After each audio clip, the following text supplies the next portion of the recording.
আরে ধুর মশাই, কি হবে বলুন তো, এত ঘাম ঝরিয়ে খেটে।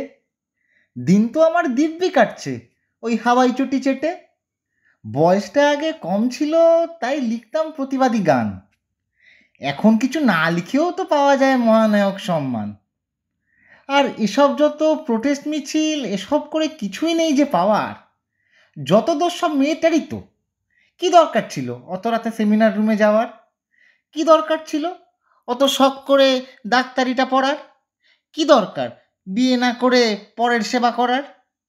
আর এত বড় রাজ্যে এরম ঘটনা দু একটা হতেই পারে।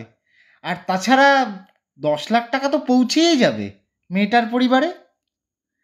ওতেই তো হয়ে যাবে সব অপরাধ সাফ। তিনি হবেন ধোয়া তুলসী পাতা, হবে সব 7 খুন মাফ। আর তাও যদি ওরা শান্ত না হয়, প্রোটেস্ট করে আবার, কোনো একজনকে শিখণ্ডী বানিয়ে করিয়ে দেবে দাঁড়। পাবলিকরাও শান্তি পাবে, জাস্টিস পেল এটা ভেবে। পরে মেয়েটার নামে একটা নতুন প্রকল্প চালু করে দেবে। পাবলিকরাও সব ভুলে যাবে, দেবে আবার তেনাকেই থ্যাঙ্ক। সাপে বর হয়ে যাবে, ভরবে ভোট ব্যাংক।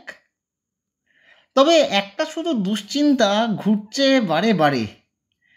মেয়েটাকে নিয়ে ভয় লাগে বেরোতে অন্ধকারে। তাই ভাবছি আমি তাড়াতাড়ি জবটা চেঞ্জ করে ফ্যামিলি নিয়ে সেটেল হব গিয়ে ব্যাঙ্গালোরে।